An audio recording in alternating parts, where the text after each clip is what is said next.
నమస్తే, welcome to four sides TV. నేను విజయ్. ప్రస్తుతం తెలంగాణ వ్యాప్తంగా ఒకటే చర్చ నడుస్తోంది. అదే చర్చకు సిద్ధమా? అవును, రేవంత్ రెడ్డి ఏదైతే రైతుల సంక్షేమానికి సంబంధించి చర్చించడానికి ఒక సవాల్ విసిరారో దానికి సంబంధించి కేటీఆర్ ఒక కౌంటర్ ఇచ్చారు. అయితే ఆ కౌంటర్ కొంత ఘాటుగానే ఉందని చెప్పుకోవాలి. మేము 72 గంటల సమయం ఇస్తున్నాం, ప్లేస్ మీరే డిసైడ్ చేయండి, లేకపోతే మేమైనా డిసైడ్ చేస్తాం.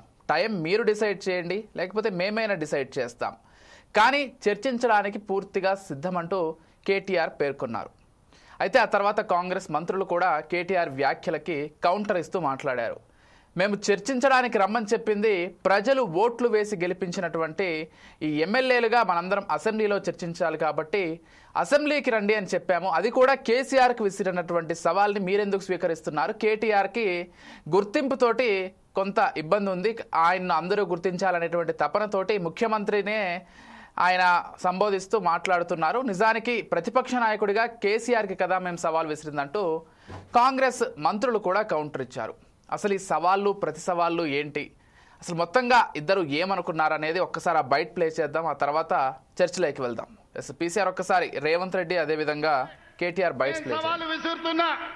అది ఢిల్లీలో ఉండే మోడీ అయినా సరే, గల్లీలో ఉండే కేడీ అయినా సరే, చర్చ పెడతాం. పార్లమెంటులోనా అసెంబ్లీలోనా రైతు రాజ్యం ఎవరు తెచ్చిండ్రు, రైతులకు అండగా నిలబడ్డది ఎవరు తేల్చుకుందాం. రాండి చర్చలకు.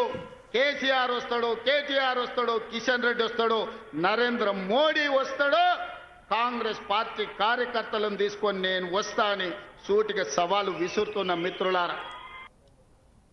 నీళ్లు, నిధులు, నియామకాలు అనే ఒక నినాదంతో ఆనాడు మేము ఉద్యమాన్ని నడిపాం.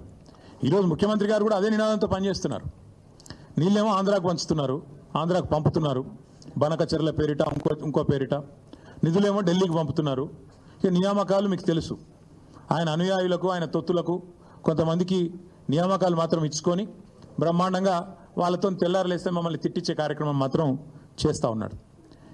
వాస్తవం ఏంటి అంటే, స్వతంత్ర భారతదేశ చరిత్రలో 78 ఏళ్ల భారతదేశ స్వాతంత్రానంతరం ఏ ప్రభుత్వము కూడా కేసీఆర్ గారి ప్రభుత్వం చేసినంతగా రైతులకు ఎన్నడూ సాహసోపేతమైన కార్యక్రమాలు తీసుకోలేదు అనేది అక్షర సత్యం. తెలంగాణ నేల మీద రైతు రాజ్యం తెచ్చిందే కేసీఆర్ గారు. భారతదేశంలోనే మొట్టమొదటిసారిగా అన్ని రంగాలకు 24 గంటల ఉచిత విద్యుత్తు, 24 గంటల విద్యుత్తు, అందులో ఉచిత విద్యుత్తు రైతులకు ఇచ్చిన మొట్టమొదటి రాష్ట్రం తెలంగాణ. మొట్టమొదటి ముఖ్యమంత్రి భారతదేశ స్వాతంత్రానంతరం కేసీఆర్ గారు మాత్రమే. ఇది నువ్వు అవునన్నా కాదన్నా, గింజుకున్నా గిలగిల కొట్టుకున్నా రేవంత్ రెడ్డి గారు, ఇది వాస్తవం నిలిచిపోతుంది. తెలంగాణ ముఖ్యమంత్రి పరువు పోతుంది. ఇప్పటికే మీరు ఎంత సిగ్గుమాలిన వ్యక్తో ఇప్పటికే అందరికి అర్థమైపోయింది. ఎవడన్నా అడుగుతాడండి ముఖ్యమంత్రి, దేవాదుల గోదావరి బేసిన్లు ఉన్నదా అని అడిగే పరిస్థితి ముఖ్యమంత్రిది. బేసిన్ తెలియదు, బెండకాయ తెలియదు. దాంతోపాటు ఇంకా దరిద్రం ఏంటంటే, నల్లమల పులి అని చెప్పుకుంటాడు. నల్లమల తెలంగాణలోనే ఉంది కదా అని అడుగుతాడు మీటింగ్లో. అంటే ఇంత నికృష్టమైన వ్యక్తి కాబట్టే కొద్దిగా ప్రిపేర్ అయ్యేందుకు టైం, వారికి 72 గంటల సమయం ఇస్తా ఉన్నాం. లేదు ముఖ్యమంత్రి గారు కనుక ముచ్చటపడి, లేలే మా సొంత ఊరికే రండి కొండారెడ్డిపల్లి కంటే అక్కడికైనా వస్తాం, లేదు మా సొంత నియోజకవర్గం కొడంగల్లో పెడతా నేను అంటే నీ ఇష్టం, అక్కడైనా పెట్టు, లేదు మా నాయకుడు కేసీఆర్ గారి సొంత ఊరు చింతమడకకు వస్తావా, అక్కడ రెడీగా ఉంటాం, లేదు మా నాయకుడు కేసీఆర్ గారి నియోజకవర్గం గజ్వేలు, అక్కడికి వస్తావా, నీ ఇష్టం, ఊరు నీ ఇష్టం, ప్లేస్ నీ ఇష్టం, సమయం, డేటు అన్ని నీ ఇష్టం, నేను రెడీ, మా పార్టీ తరఫున నీ సవాల్ను స్వీకరిస్తా ఉన్నాం. రైట్, విన్నాం కదా కేటీఆర్ ఏం మాట్లాడారో. అంటే నీళ్లు, నిధులు, నియామకాలు అనేటువంటి వాటికి సంబంధించి ఆ రోజు ఉద్యమం జరిగింది. ఈరోజు ముఖ్యమంత్రి కూడా అదే చేస్తున్నారు. నీళ్ళేమో ఆంధ్రాకి ఇస్తున్నారు, నిధులేమో ఢిల్లీకి పంపిస్తున్నారు, నియామకాలేమో వాళ్ళ తొత్తులకు ఇచ్చుకుంటున్నారు అంటూ ఆయన కామెంట్ చేశారు. ఎస్, మనతో పాటు రామచంద్ర గౌడ్ గారు, అదేవిధంగా పావని గౌడ్ గారు బీఆర్ఎస్ నుంచి సిద్ధంగా ఉన్నారు. ముందుగా కాంగ్రెస్ నుంచి రామచంద్ర గౌడ్ గారితో మాట్లాడదాం. అండ్ రామ్మోహన్ రావు గారు కూడా జాయిన్ అయ్యారు. ముందుగా వారితోటే ప్రారంభిద్దాం. వారు కొంత ముందుగానే ఎగ్జిట్ అవ్వాలని చెప్పారు కొన్ని కారణాల వల్ల. ఎస్, రామ్మోహన్ గారు నమస్కారం అండి. విజయ్ గారు నమస్కారం. నమస్కారం. అంటే ప్రతిపక్ష నేతగా కేసీఆర్ గారిని అసెంబ్లీకి వచ్చి చర్చించాలనేటువంటి నేపథ్యంలో చెప్పిన విషయాన్ని కేటీఆర్ గారు ఆయన వ్యక్తిగతంగా తీసుకొని ఎక్కడికైనా రండి చర్చకు సిద్ధం, 72 గంటల సమయం ఇస్తున్నాం, టైం మీరు డిసైడ్ చేయండి లేకపోతే మేము డిసైడ్ చేస్తాం, ప్లేస్ మీరు డిసైడ్ చేయండి లేకపోతే మేము డిసైడ్ చేస్తామంటూ సినిమా డైలాగులు వేస్తున్నారంటూ కాంగ్రెస్ మంత్రులు కూడా కేటీఆర్ మాట్లాడినటువంటి మాటలకి కౌంటర్ ఇస్తూ మాట్లాడారు. అసలు ఏంటి ప్రతి సవాళ్ళు ఏంటి? వాస్తవంగా అవునన్నా కాదన్నా కేసీఆర్ గారికి కూడా కొంత బాధ్యత ఉంది. అసెంబ్లీకి వెళ్లాల్సినటువంటి బాధ్యత, అక్కడ అన్ని విషయాలపై చర్చించాల్సినటువంటి బాధ్యత కేసీఆర్ గారికి కూడా ఉంది.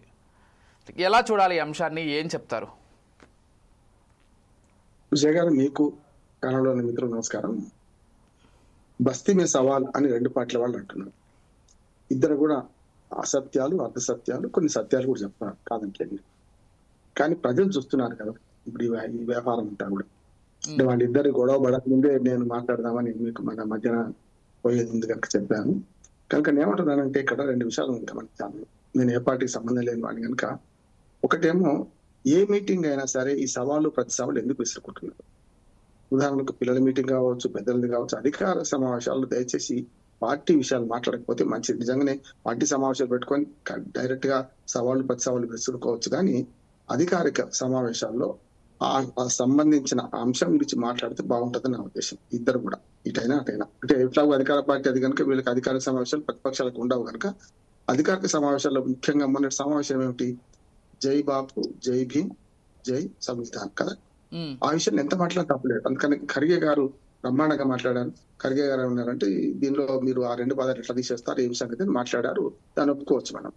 కానీ అది విడిచిపెట్టి ఇప్పుడు అక్కడ సవాళ్ల సంగతి ఎందుకు అంటున్నాను నేను. ఒకటి ఎల్బీ స్టేడియంలో, అంటే నేను మీరు సవరించాలి రామచంద్ర గౌడ్ గారు, నాది తప్పైతే, ఎందుకంటే నేను చూసి చెప్తున్నా. లైవ్ లో ఏం మాట్లాడిందంటే ఎల్బీ స్టేడియంలో ఉద్యోగులు 60,000 మందికి మేము ఉద్యోగాలు ఇచ్చాం, 60,000 మంది తలను లెక్కించుకోండి, లేకపోతే కాళ్ళు మొక్క క్షమాపణ చెప్పేసుకుంటా అని రేవంత్ రెడ్డి గారు అన్నారు. అంత మాట అవసరం లేదు. ఒక ముఖ్యమంత్రి స్థాయికి కాళ్ళు మొక్కడం ఇవన్నీ అవసరం లేదు. 60,000 మందికి ఉద్యోగాలు ఇచ్చామంటే 60,000 మంది ఎక్కడివి, ఏం సంగతి? సంవత్సరానికి 2 లక్షల ఉద్యోగాలు ఇస్తున్నారు కదా. అటువంటి అప్పుడు 4 లక్షలు బాకీ ఉన్నట్లు లెక్క ఈ ప్రభుత్వం నిరుద్యోగులకు. ఆ ఉద్యోగాలు వాళ్ళు ఏమంటున్నారు, బీఆర్ఎస్ వాళ్ళు ఏమంటున్నారు, 50,000 ఉద్యోగాలు పైగా మేము అపాయింట్మెంట్లు ఇవ్వలేక చేసినాం. కరెక్టే. వాళ్ళ అహంకారాన్ని అవినీతి రోడించారు ప్రజలు. వాళ్ళు ఏం చేశారు, ఇస్తామనుకున్న ఉద్యోగాలు ఇవ్వలేదు, వాయిదా వేసుకున్నారు. 58,000 మంది ఉద్యోగాలు మావే అని బీఆర్ఎస్ అంటుంది కదా. మరి అటువంటి అప్పుడు అంతకుముందు ఎందుకు ఇవ్వలేదు? మరి ఇవన్నీ కూడా అపాయింట్మెంట్లు ఇచ్చేదాకా ఆగింది, నోటికాడ బుక్కను వీళ్ళు తీసుకున్నారు అంటున్నారు కదా. మరి ఆపడం తప్పే కదా. ఇంకో 10 ఏళ్ళు మేమే అధికారంలో ఉంటా అని బీఆర్ఎస్ కూడా భావించింది. దానివల్ల ఓ రకంగా చెప్పాలంటే గర్వం 10 ఏళ్ల తర్వాత తలకెక్కి వాళ్ళు ఏం చేశారంటే ఇవి తర్వాత చూసుకుందాంలే అన్నారు. అంతేందుకు కేటీఆర్ గారి భాషలో చెప్పాలంటే 54 కోట్ల రూపాయలు మీకు కార్ రేసులో ఎందుకు ఇవ్వమన్నారంటే అధికారులు మేమే వస్తాం అనుకున్నాం కనుక ఇవ్వమన్నామని నిర్లజ్జగా ఒప్పుకున్నారు ఆయన కూడా. అందుకని నేను 2 పార్టీలు అంటున్నాను. ఇక్కడ ఒక 10 ఏళ్ళు మేమే అధికారంలో మళ్ళీ ఉంటామని చెప్పి బీఆర్ఎస్ చేసిన తప్పేందంటే మన నోటి కాడికి వచ్చింది. నిరుద్యోగులు ఎదురు చూసిండ్రు. నిరుద్యోగులు ఎందుకు కాంగ్రెస్ ని గెలిపించిండ్రు? మీరు ఇవ్వలేకపోతేనే నిధుల నియామకంలో నీళ్ల సంగతి కాళేశ్వరం అవుట్ అయిపోయింది, నిధుల సంగతి ఇట్లా అయిపోయింది. కనీసం ఉద్యోగాలను ఇస్తారని ఆశపడి కాంగ్రెస్ వాళ్ళు చెప్పిన హామీ కట్టుబడి ఇస్తారనుకుని ఇచ్చారు. 58,000 ఉద్యోగాలు ఇచ్చారు. ఇక్కడ నేను ఆ బహిరంగ సభలో రేవంత్ రెడ్డి గారికి మాట్లాడిన ఏంటి, 60,000 ఉద్యోగాలు ఇచ్చాం. నిన్ననేమో బట్టి విక్రమార్క గారు ఏమంటారు, 54,000 ఉద్యోగాలు ఇచ్చేసిన లెక్క చూసుకోండి ఆయన 60 అంటున్నాడు. సరే 6,000 తేడా ఉండేది. కానీ 60,000 మందిని లాల్ బహదూర్ స్టేడియంలో నిలబెడతాను, లేకపోతే ఒక్కడ తక్కువ కాళ్ళు మొక్కి నేను క్షమాపణ చెప్పుకుంటాను అన్నాడు కదా. అంటే చర్చ ఎక్కడికి పోయినట్టు? అసెంబ్లీకి కాదు కదా. ఇక్కడ ఎక్కడికి పోయింది? ఎల్బీ స్టేడియం పోయినట్టు లెక్క. ఇప్పుడు ఆ ఎల్బీ స్టేడియం పోయినప్పుడు చెప్తే ఇప్పుడు తమలపాకుతో ఆయన ఇంట్లో తలుపు చెక్క వీళ్ళు అంటున్నారు 72 గంటల టైం ఇస్తే ఎక్కడ రమ్మంటే ప్రెస్ క్లబ్ ఇక్కడ అంటున్నారు. ఈ ఇద్దరు కూడా చూడండి, ఈ 2 అయితే లైవ్ ఉన్నాయి కదా. నేను 50 ఏళ్ళ జర్నలిస్ట్, 50 ఏళ్ల నుంచి రాస్తున్న జర్నలిస్ట్ను. ఒకవేళ ఎక్కడన్నా మనం రాతల పొరపాటు అయితే ఏమైనా నేను అనలేదు అట్లానే కదా గతంలో అలా తప్పించుకోవడానికి వీలుండే. ఈ 2 వీడియోలు చూడండి, మీరు 2 వీడియోలు ప్లే చేయండి. వీరేమన్నారు, వారేమన్నారు. వీరు ప్రెస్ క్లబ్, లేకుంటే గజ్వేల, చింతమడకన, లేకుంటే కొండారెడ్డిపల్లె, లేకుంటే కొడంగల్, 4 చెప్పింది కదా. అంతే కదా. ఆయన అన్నది ఎక్కడికి, వీళ్ళు అన్నది ఎక్కడికి, ఈ 4 చోట్లకు. అంతేనే కదా. చివరికి ప్రెస్ క్లబ్. నేనేమంటున్నాను, మీరు మొదట చెప్పారు కదా విజయ్ గారు, స్పష్టంగా మీతో ఏకీపిస్తాను. కేసీఆర్ గారు ప్రతిపక్ష నాయకుడిగా అసెంబ్లీకి వెళ్ళాలి, సమస్య లేదు. ఇప్పుడు సమాన స్కందులు ఎవరు ఉండరు. ఒక్కోసారి రాజకీయాలలో నేను 80 ఏళ్ల మాకు పాత సర్పంచ్, నేను కేవలం 23 ఏళ్ళకి నేను సర్పంచ్ అయినా. ఆయనకు నాకు అంత తేడా ఉంది. మరి నేను కూర్చున్నా కదా, ఆయన వచ్చిండు కదా. నేనేమంటా అంటే ఇక్కడ వయసు తేడా కాదు, మర్యాద. ఇద్దరు కూడా అధికారంలో ఉన్నవాడు, అధికారం లేని వాడికి మర్యాదలు పాటించాలంటున్నాను నేను. ఇక్కడ నేను చెప్తుంది అంటే వారి ఛాలెంజే తప్పు. ఫస్ట్ ఎవరిది? రేవంత్ రెడ్డి గారి. తప్పుడు ఛాలెంజ్ తప్పుడు సమాధానం వస్తుంది కదా. మీరు అసెంబ్లీకి పోకపోవడం మొదటి నుంచి నేను ఏమంటున్నాను, అసెంబ్లీకి పోకపోవడం తప్పు అంటున్నాను, పోవాలి అంటున్నాను. ప్రతిపక్ష నాయకుడికి పోవాలి అంటున్నాడు. ఏదో 2 సార్లు సంతకాలు పెట్టచ్చు కాదు. దాంతో పాటు అసెంబ్లీలో ఆయన మర్యాద కూడా వీళ్ళు కాపాడాలి. 2 అవుతున్నాయి కదా. ఇప్పుడు ఒక రకంగా ఒక పెద్ద ఆయన 10 ఏళ్ళు 14 ఏళ్ళు ఉద్యమం చేసిండు, 10 ఏళ్ళేమో అధికారంలో ఉన్నారు ముఖ్యమంత్రిగా. మీరు ఆ అధికారాన్ని కాపాడుకుంటే మంచిగా ఉంటది కదా. నేను ఇంకో మాట చెప్తాను, సరిగ్గా ఎన్నికల ఫలితాలు వస్తున్నప్పుడే రేవంత్ రెడ్డి గారిని వెంటనే అభినందించాను. ఎందుకంటే ఆయన ఒక మాట అన్నాడు, ఏమని, నేను కేసీఆర్ గారి పెద్దలు తీసుకుంటాను. నేనంటే మేము అన్నాడు. పాప ఆయన అప్పటికి కూడా అధికారం ఆయన. రామచంద్ర గౌడ్ గారు ఒక్కసారి మ్యూట్ లో పెట్టుకోండి, మళ్ళీ అన్మ్యూట్ చేసుకోండి. రామ్మోహన్ గారు కంటిన్యూ. మన రేవంత్ రెడ్డి గారు గెలుస్తున్న సందర్భంలో, ఫలితాలు వస్తున్న సందర్భంలో 2023 డిసెంబర్ 4 నాడు అదే గాంధీ భవన్ సాక్షిగా ఉన్నాడంటే తనే అధికారంలో వస్తుందని చెప్తే బాగుండదని చెప్పి మా పార్టీ అధికారంలోకి వస్తుంది కదా, మేము మన కేసీఆర్ సలహాలు తీసుకుంటాను, ఆఖరి కిషన్ రెడ్డి దగ్గరికి వెళ్తాను, మోడీ గారి దగ్గరికి వెళ్తాను, మనకు అసదుద్దీన్ ఓవైసీ పేరు కూడా ప్రస్తావించడంలో చాలా సంతోషపడ్డా. మంచి సంప్రదాయం, అధికారంలో కాంగ్రెస్ పార్టీ వస్తుందని ఇది చేస్తారని చెప్పి. అట్లాగే కొన్ని విషయాలను చూసి ఆయన 20 వీధిలో చూసి వచ్చిండు, లేకుంటే మోడీ గారిని కలిసి వచ్చిండు, కిషన్ రెడ్డి గారిని సంప్రదించిండు, బాగానే ఉంది. కానీ తర్వాత ఈ 1.5 years లో జరుగుతున్న మొత్తం ప్రక్రియ చూస్తే రెచ్చగొట్టి మళ్ళీ దానికి ప్రతికామితను అనిపించుకోవడం జరుగుతుంది అంటున్నాడు. ముఖ్యమంత్రి గారి భాష అంటే మన కేసీఆర్ గారి దగ్గరకు వస్తుంది. రాజుగారి చిన్న భార్య మంచిదంటే పెద్ద భార్య మంచిది కాదనే సమస్య వస్తుంది కనుక నేను చెప్తున్నాను, కేసీఆర్ గారి భాష ఆ రోజుల్లో ఆ ఉద్యమ సమయంలో అది కరెక్టా కాదా తర్వాత సంగతి. తర్వాత జరిగిన భాష మాత్రం ఇంత దుర్మార్గమైన భాష ఆయన ఉపయోగించలేదు. స్పష్టంగా చెప్తున్నా, కేసీఆర్ విషయానికి వస్తే ఇట్లా ఉపయోగించలేదు. నేనేమంటున్నాను, రేవంత్ రెడ్డి గారు పూర్తిగా వివరించండి. నీకు మంచి అవకాశం వచ్చింది, మీకు యువకుడు ఒక మంచి అవకాశం వచ్చింది, దీన్ని ప్రజలకు సమాధానం చెప్పే పరిస్థితిలో ఉండండి. 1.5 years అయింది. హామీల సంగతి వాళ్ళు కొట్లాడుకుంటారు, నాకు సంబంధం లేదు. ఇద్దరు ప్రజలు చూస్తున్నారు కదా, రైతు బంధు ఎన్ని విడతలు పడాలి, ఎన్ని విడతలు పడ్డాయి, రైతు భరోసాగా మార్చిన తర్వాత ఎన్ని విడతలు పడ్డాయి, ఏ విడత ఎగ్గొట్టారు, ఏ రైతులు అడుగుతారని చెప్తారు కదా. ఇవాళ మనకు 12వ విడత మనకు కేసీఆర్ గారు అంటే ఆనాడు ప్రభుత్వం కేసీఆర్ రేవంత్ రెడ్డి ప్రభుత్వాలు కావు. ఆనాడైనా ఈనాడే తెలంగాణ రాష్ట్ర ప్రభుత్వం, ఈనాడు తెలంగాణ రాష్ట్ర ప్రభుత్వమే. ఆనాడు విజయ్ గారు 12వ విడత ఎలక్షన్ కమిషన్ అడ్డంకి వల్ల ఆగిపోయింది కదా. ఆగిపోతే అది ఎప్పుడు ఇచ్చారు, 2024 ఏప్రిల్లో ఇచ్చారు. సరిగ్గా పాతది అన్ని భూములకు వేసారు, 5,000 కాడికి వేసేసారు. మరి 12 విడత 13, 14, 15 విడతలు 3 విడతలు వేయాల్సింది. ఇప్పటికి ఏది రేపు డిసెంబర్ వస్తే మళ్ళీ 4 విడతలు ఉంటాయి. కేవలం 2 విడతలలో సగం వేశారు కదా. మరి ఏ రైతులైనా చెప్తారు కదా, ఎందుకు మనం అబద్ధాలు ఆడుకుంటున్నాం, తప్పుడు ప్రశ్నలు వేసి తప్పుడు జవాబులు చెప్పుకుంటున్నాం అని అంటున్నాను. ఒక మాట చెప్పి ముగిస్తాను. ప్రశ్న తప్పైతే జవాబు తప్పొస్తుంది. ప్రశ్న, మీ భార్యను మీరు ఇప్పుడు కొడుతున్నారా మానేశారా? 2 చెప్పండి. కొడుతున్నా మానేశారు, ఇంకో మాట లేదు, తావులేదంటే ఏమైతుంది? కొడుతున్నట్టు తప్పు అవుతుంది, మానేశారంటే ఇంతకుముందు కొట్టినట్టు. ఇప్పుడు వీళ్ళు ఏం చేస్తున్నారు, తప్పుడు ప్రశ్నలు ప్రజలకు వేసి తప్పుడు జవాబులు చెప్పించుకుంటున్నారు వీళ్ళు. నేను స్పష్టంగా ఈ చర్చలో 72 గంటలు ఈయన వాయిదా పెట్టడానికి, ఆయన ఎల్బీ స్టేడియం రమ్మడానికి ఏం తేడా ఉంది? ఇద్దరు అదే కదా, ధ్వంసుంటా. నేను ప్రజల తరఫున కోరుతున్నది ఈ 2 పార్టీలు, అధికార ప్రతిపక్ష పార్టీతో సహా బీజేపీ కూడా ఇందులో భాగం, అది 3వ ముక్క కదా. వీళ్ళు ముగ్గురు కూడా, బీజేపీకి 8 సీట్లు అసెంబ్లీలు ఉన్నాయి, 8 పార్లమెంట్ సీట్లు ఉన్నాయి. చట్టసభలే సరైన వేదికలు.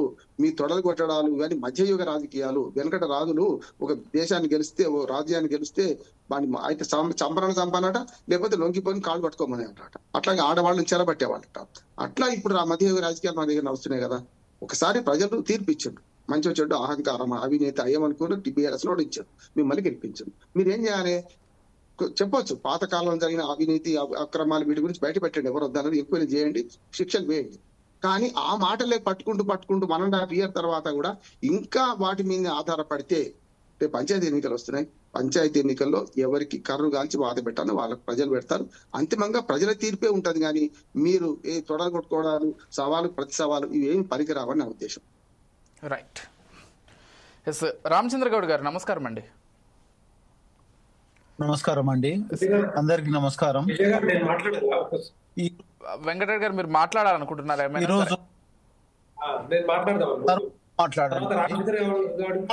సరే వారిని అడిగా కదా, వారు చెప్పిన తర్వాత తీసుకుందాం. వారు ఏదో రామచంద్ర గారు మీరు చెప్పండి, లేని పర్లేదు, తర్వాత వెంకటరెడ్డి గారి దగ్గరికి వెళ్తాను. యాక్చువల్గా ఏంటంటే ఇది రైతులకు సంబంధించిన విషయమైనా కానీ, నిరుద్యోగులకు సంబంధించిన విషయమైనా కానీ ఛాలెంజ్ చేయడం జరిగింది రేవంత్ రెడ్డి గారు. ఓకే, మనకు చట్టబద్ధంగా ఎమ్మెల్యే ఎలక్షన్స్ లో ఎమ్మెల్యేగా గెలిచిన వాళ్ళు ప్రతిపక్ష హోదాను అతను కాపాడుకుంటాడు. ఎవరు కేసీఆర్ గారు ప్రతిపక్ష హోదా నుంచి దీంట్లో మాట్లాడితే బాగుంటది. అసెంబ్లీలో ఏదైనా కానీ కాంగ్రెస్ పార్టీ ఇచ్చిన ప్రకారము చేసిన తప్పులైనా ఎవి ఉన్నా కానీ మీరు అసెంబ్లీలో చర్చకు రమ్మంటే మీరు ఎందుకు పారిపోతారు? ఇప్పుడు న్యాయంగా ప్రజలు మనకు ఒక అధికారం ఇచ్చారు, అధికారాన్ని మనము వినియోగించుకోవాలి. సుమారుగా తక్కువలో తక్కువ 60 లక్షల రూపాయల వరకు శాలరీస్ అంటే జీతాలు అంటే ప్రతిపక్ష హోదాలో అన్ని అనుభవిస్తున్నాడు. అనుభవించినప్పుడు అసెంబ్లీకి వచ్చి మాట్లాడట్లో తప్పేం పోతుంది? వీళ్ళు మాట్లాడుతున్నారు, ఓకే. ఈ మాటల్లో రేవంత్ రెడ్డి గారు ఎంత మాట్లాడినా ప్రతిపక్ష హోదాలో ఉన్న వ్యక్తి వచ్చి మాట్లాడాలి కదా. నువ్వు కేటీఆర్ వచ్చి మాట్లాడాల్సిన అవసరం లేదు. కేటీఆర్ భాష అనేది రెచ్చిపోయి మాట్లాడుతున్నాడు, విపరీతంగా మాట్లాడుతున్నాడు. అది పద్ధతిగా లేదు. ఆయన మాటలకు కార్యకర్తలకే కోపం వస్తున్నది. అది ఏ రకంగా జరుగుతుందో ప్రతిపక్షంలో వాళ్ళు ఉంటా వ్యవస్థను వాళ్ళ నీచంగా తయారవుతున్నది. ఇది రాజకీయంగా సరైన పద్ధతి లేదు. కేసీఆర్ గారు ఖచ్చితంగా అతను ఒక లెటర్ రాసి అసెంబ్లీ స్పీకర్ కి ఇచ్చి దాన్ని ఖచ్చితంగా వాళ్ళు ఈ రోజు సమావేశం ఏర్పరచుకోవాలని అప్పుడు మాట్లాడితే వాళ్ళకు ఒక పద్ధతి ఉంటుంది. మీరు న్యాయబద్ధంగా మాట్లాడండి, న్యాయంగా మాట్లాడండి. ఎవరికైనా చెప్పేది ఏంటంటే ప్రజాస్వామ్య విలువలను కాపాడండి, ప్రజాస్వామ్యబద్ధంగా చేయండి. మేము ఈ రోజు 1,00,000 కోట్ల రూపాయలు రైతులకు ఇచ్చినామని చెప్తున్నాం, దానికి కూడా ఏవేవి ఇచ్చినామని చెప్తున్నాము. దేంట్లో తప్పు జరిగిందో మీరు చెప్పండి, దాంట్లో చర్చించండి, అసెంబ్లీలో చర్చించండి. అదే రకంగా మీరు నిరుద్యోగులకు సంబంధించి 60,000 ఉద్యోగాలు అంటారు. 60,000లలో కొన్ని తక్కువ ఉన్నా ఎక్కువ ఉన్నా దాన్ని చర్చలో వచ్చినప్పుడు అన్ని విషయాలు వస్తాయి కదండి. ఈ ప్రతి విషయాన్ని చర్చించి మాట్లాడితే బాగుంటది. నేను బీఆర్ఎస్ వాళ్ళకు కోరుకోవడం, అదే రకంగా బీజేపీ వాళ్ళని కోరుకోవడం, ప్రతిపక్ష హోదాను కాపాడుకోండి, అదే రకంగా అధికార పక్షం హోదాను కూడా కాపాడుకునే రకంగా ఉండి మేము ఖచ్చితంగా జవాబిస్తాము. న్యాయబద్ధంగా మనము రాజ్యాంగం మనకు ఇచ్చిన అవకాశాన్ని, హక్కులను కాపాడుకుందాము. మీరు నీళ్లు, నిధులు, నియామకాలలో పొరపాట్లు జరిగితేనే మిమ్మల్ని పక్కకు పెట్టిరు. 10 సంవత్సరాలు మీరు ఏమి చేయలేంది మేము ఈ రోజు చేస్తున్నామనే మాట మాట్లాడడం తప్పు. ఇంకో విషయము బీఆర్ఎస్ గురించి చెప్తున్నాం. కవిత ఒక రకంగా మాట్లాడుతుంది, హరీష్ రావు ఒక రకంగా మాట్లాడతారు, కేటీఆర్ ఒక రకంగా మాట్లాడతారు. మీ దాంట్లోనే పొత్తు లేదు. రేపు ప్రతిపక్ష హోదాలో ఉన్న కేసీఆర్ గారు, కల్వకుంట్ల చంద్రశేఖర్ రావు గారు వచ్చి మాట్లాడి అసెంబ్లీలో ఆయన గలాన్ని ఇప్పేసి మాట్లాడాలి. ఆయన ఎప్పుడో ఒకసారి నెలకో 15 రోజులకు ఒకసారి 2 నెలలకు ఒకసారి వచ్చి ఏదో నేను పులి వస్తుంది అంటే వద్దని ఎవరు అంటున్నారు? మీకు హోదా ఉంది, ప్రతిపక్ష హోదా ఉంది, ఖచ్చితంగా మీరు మాట్లాడండి. ఖచ్చితంగా వచ్చి మాట్లాడి న్యాయబద్ధంగా ప్రజాస్వామ్య విలువలను కాపాడండి. ప్రతి ఒక్కరికి కూడా, పెద్దలకు కూడా కోరుకునేది ఏంటంటే ప్రజాస్వామ్యబద్ధంగా న్యాయంగా మాట్లాడండి. రెచ్చగొట్టి కార్యకర్తలను రెచ్చగొట్టి మాట్లాడొద్దని ఈ సందర్భంగా చెప్పుకుంటూ ప్రజాస్వామ్య విలువలను కాపాడాలి. కేసీఆర్ గారు ఖచ్చితంగా ఒక లెటర్ ఇచ్చి, అసెంబ్లీ స్పీకర్ కి లెటర్ ఇచ్చి ఖచ్చితంగా అసెంబ్లీలో మాట్లాడాలని ఈ సందర్భంగా కోరుకోవడం జరుగుతుందండి. రైట్. ఎస్, పవని గౌడ్ గారు మీతో మాట్లాడతాను అంటే వెంకటరెడ్డి గారు ఏదో చెప్పాలనుకున్నారు, ఇందాక కూడా ఇంటరప్ట్ చేసే. వారితో మాట్లాడిన తర్వాత మీకే కొంచెం ఎక్కువసేపు టైం కూడా కేటాయిస్తాను, ఏమనుకోకండి. విజయ్ గారు యాక్చువల్గా నాకు మీటింగ్ ఉంటుంది తర్వాత. ఓకే ఓకే, క్యారీ ఆన్ అండి. ఉంటాను, బట్ మీటింగ్ అయితే మాత్రం వెళ్ళాలి. ఓకే చెప్పండి. మీకు అలాగే 4Side TV ప్రేక్షకులు, ప్యానల్ అందరికీ, పెద్దలందరికీ నమస్కారం. నేను ఏమంటున్నా అంటే, ఇప్పుడు మన ఏదైతే కాంగ్రెస్ సభ, న్యాయ సభ అని పెట్టారో కాంగ్రెస్ పార్టీ, అది చూస్తుంటే కాంగ్రెస్ పార్టీ న్యాయ సభ కాదు, అది అన్యాయ సభ లాగానే కనపడతా ఉంది. అన్యాయ సభ ఎందుకు అంటున్నంటే, వీళ్ళు ఇచ్చిన అంశాలు, వీళ్ళు ఇచ్చిన 6 గ్యారెంటీలు కానీ లేకపోతే రకరకాల అంశాలు కానీ అవన్నీ చెప్పకుండా, చెప్పిన ఇవ్వకుండా రకరకాల మాట్లాడుకుంటూ తొడలు కొట్టుకోవడం, ఛాలెంజెస్, విసురులు, రకరకాలుగా ఇప్పటికి కూడా తిట్ల రాజకీయంతో మరి పబ్బం గడుపుతా ఉంది కాంగ్రెస్ పార్టీ. కాంగ్రెస్ పార్టీకి ఒకటి చిత్తశుద్ధి ఉంటే నిజంగానే అవన్నీ మాట్లాడుద్ది. ఇక అయిపోయింది, ఎలక్షన్లు అయిపోయినాయి, ముఖ్యమంత్రి అయిపోయారు, తర్వాత ప్రభుత్వం వచ్చింది, వాళ్ళ చేతుల్లో ఉంది. ఎంతసేపు ఉన్నా కూడా ప్రత్యర్థుల మీదనో లేకపోతే ప్రత్యర్థి పార్టీల మీదనో ప్రతిపక్ష పార్టీల మీదనో బురద జల్లడం కాదు. మీకు నిజంగానే చిత్తశుద్ధి ఉంటే, మీరు నిజంగానే తెలంగాణ ప్రజలకు చేయాలనుకుంటే, ఈ 6 గ్యారెంటీలు పూర్తిగా అమలు చేయాలనుకుంటే, మరి మీరు అదే న్యాయసభలో చెప్పొచ్చు కదా. రకరకాల డిక్లరేషన్లు ఇచ్చారు, వరంగల్ ఇచ్చారు, కామారెడ్డి ఇచ్చారు, ఎక్కడో రకరకాలుగా ఇచ్చారు ఎలక్షన్ ముందర. వాటిని పట్టించుకోరు, వాటి గురించి మాట్లాడరు మీ న్యాయసభలో. మీ 6 గ్యారెంటీల గురించి మాట్లాడరు ఎంతసేపు ఉన్నా. మీరు ఏం చేసిరో నాకు అర్థం కావట్లేదు. న్యాయం చేసిరని చెప్తా ఉన్నా తెలంగాణ ప్రజలకి. ఒక మాట చెప్పండి. అవన్నీ కూడా చెప్పలేక మిగతా పార్టీల మీద బురద చల్లడానికి, బ్లేమ్ చేయడానికి చేస్తున్న ప్రయత్నమే ముఖ్యమంత్రి గారు చేశారు. అంతకంటే ఎక్కువ లేదు. ఎందుకంటే మీకు కూడా సవాల్ ఇస్తారు కదా మీ పార్టీ వాళ్ళకి కూడా, కిషన్ రెడ్డి గారు వస్తే మాట్లాడడానికి సిద్ధం, మోదీ గారు వస్తే మాట్లాడడానికి సిద్ధమని. ఇదే అహంకారంతో అప్పట్లో కేసీఆర్ గారు మాట్లాడారు. మోడీ, కేడి, రేవంత్ రెడ్డి, కేసీఆర్, ఆయన ఈయన అని చెప్పి అదే అహంకారంతో మాట్లాడితే ఏం చేసినాం మేము? ఒకటి ఛాలెంజ్ తీసుకున్నాం. మిమ్మల్ని ఎట్టి పరిస్థితుల్లో మిమ్మల్ని గద్దె దించుతాందా దించి పడేసినాం. ఇప్పుడు మళ్ళీ కాంగ్రెస్ పార్టీని కూడా అదే ఛాలెంజ్ చేస్తా ఉన్నాం. ఇదే విధంగా మీరు మాట్లాడారు అనుకోండి, గౌరవం లేకుండా ప్రధానమంత్రిని మోడీ, కేడి అనుకుంటూ మాట్లాడితే మాత్రం ఎట్టి పరిస్థితుల్లో వదిలే పరిస్థితి లేదు. ఎట్టి పరిస్థితుల్లో తెలంగాణ ప్రజలకు తెలియజేసే విధంగా, కాంగ్రెస్ పార్టీకి బుద్ధి చెప్పే విధంగా మేము ముందుకు పోతాం. కార్యాచరణ కూడా జరిగింది, రెడీగా ఉంటుంది. మా కొత్త అధ్యక్షులు వచ్చారు, రామచంద్రరావు గారు వచ్చారు. ఎట్టి పరిస్థితుల్లో మా స్ట్రాటజీస్ ఏమున్నాయో రేపు పొద్దున మీకు తెలుస్తుంది. తెలంగాణ ఎందుకంటే మీకు టైం ఇచ్చాం, 18 నెలల టైం ఇచ్చాం. ఇప్పటిదాకా మీరు వాటిని పట్టించుకోవట్లేదు. వాటిని పట్టించుకోకుండా ఏదో పెద్ద పెద్ద మీటింగ్లు పెట్టి మేము న్యాయం చేసిన తెలంగాణ చెప్తే నిజంగానే నమ్ముతారా? తెలంగాణ ప్రజలు నమ్మేటోళ్ళేరా? ఇప్పుడు ఒకప్పుడు అంటే నిజంగానే నమ్మారు. మీరు నమ్మితేనే 65 సంవత్సరాలు మీరు పరిపాలన చేశారు. కానీ ఇప్పుడు నమ్మే స్థితి లేరు వాళ్ళు. ప్రతి ఒక్కరు కూడా రోజు మనం ఏం మాట్లాడుతూ అందరికీ తెలిసిపోతా ఉంది.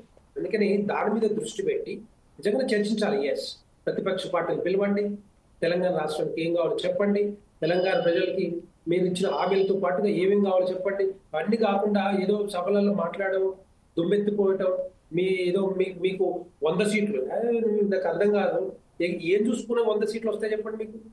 మీకు వచ్చే 100 సీట్లు కాదు, 100 సీట్లు కాదు నేను చెప్తున్నాను. దాంట్లో ఒక 0 తీసేయండి. మీకు వచ్చే ఎన్నికల్లో ఆ 100 సీట్లలో ఒక 0 తీసే ఎన్ని వస్తాయి?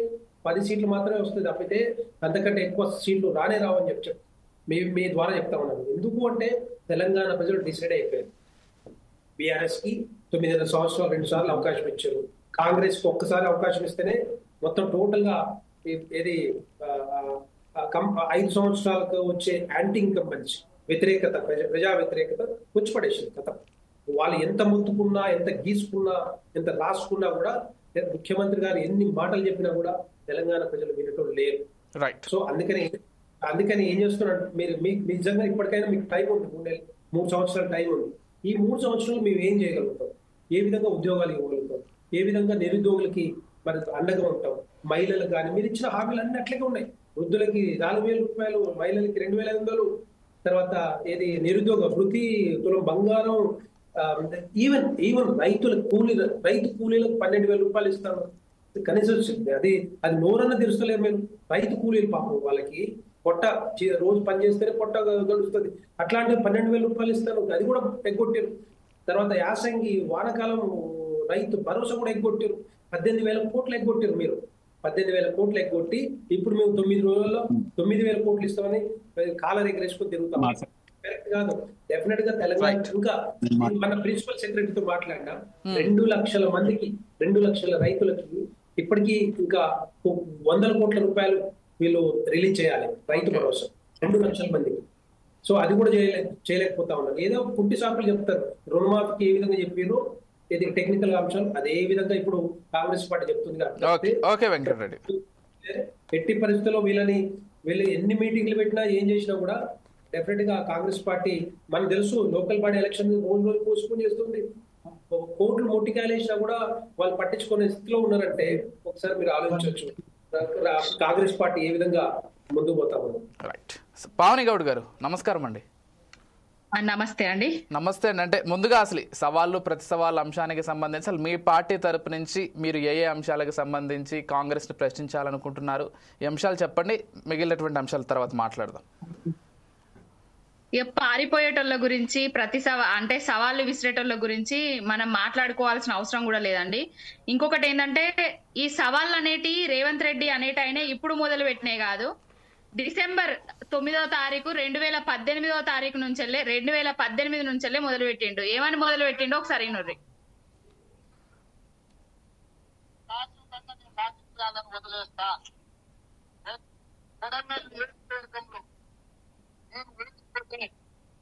శాశ్వతంగా నేను రాజకీయాలను వదిలేస్తా. ఆనాడు 2018 డిసెంబర్ 9వ తారీఖు కొడంగల్లా నేను ఓడిపోతే శాశ్వతంగా రాజకీయాల నుంచి తప్పుకుంటా అని చెప్పిండు. తప్పుకున్నది లేదు, రాజకీయాల నుంచి సన్యాసం పుచ్చుకున్నది లేదు. మళ్ళా అధికారంలోకి వచ్చిన తర్వాత కూడా రైతులకు 100% రుణమాఫీ చేయకపోతే నేను రాజకీయ సన్యాసం పుచ్చుకుంటా, రాజీనామా చేస్తా అని గొగ్గోలు పెట్టిండు. ఇంతవరకు రైతులకు 100% రుణం మాఫీ చేసింది కూడా లేదు. ఇక రామ్మోహన్ అన్న చెప్పిండ్రు, రేవంత్ రెడ్డికి పెద్దల సభ అయినా పిల్లల సభ అయినా ఏ సభ పెట్టినా బూతులు మాట్లాడడమే పరమావధిగా పెట్టుకున్నాడు. అధికారంలోకి రాకముందు బూతులే మాట్లాడిండు, అధికారంలోకి వచ్చిన తర్వాత కూడా బూతులే మాట్లాడుతున్నాడు. ఒక తండ్రి వయసున్నాయనే, ప్రతిపక్ష నేత, ఆయన ఉద్యమ నాయకుడు, ఉద్యమం చేసి తెలంగాణ తీసుకొచ్చిన ఆయనే, ఆ తెలంగాణ తీసుకొచ్చిన ఆయనే అనే గౌరవం లేకుండా ఏ విధంగా అవాకులు చెవాకులు పేలుతున్నాడో, ఎలాంటి మాటలు మాట్లాడుతున్నదో తెలంగాణ సమాజమే కాదు యావత్ భారతదేశం కూడా చూస్తున్నది. ఇక న్యాయ సభ అని ఒకటి పెట్టిండ్రు. మల్లికార్జున ఖర్గే గారు ఎందుకు వచ్చిండ్రండి తెలంగాణకు? 570 రోజులు అవుతుంది.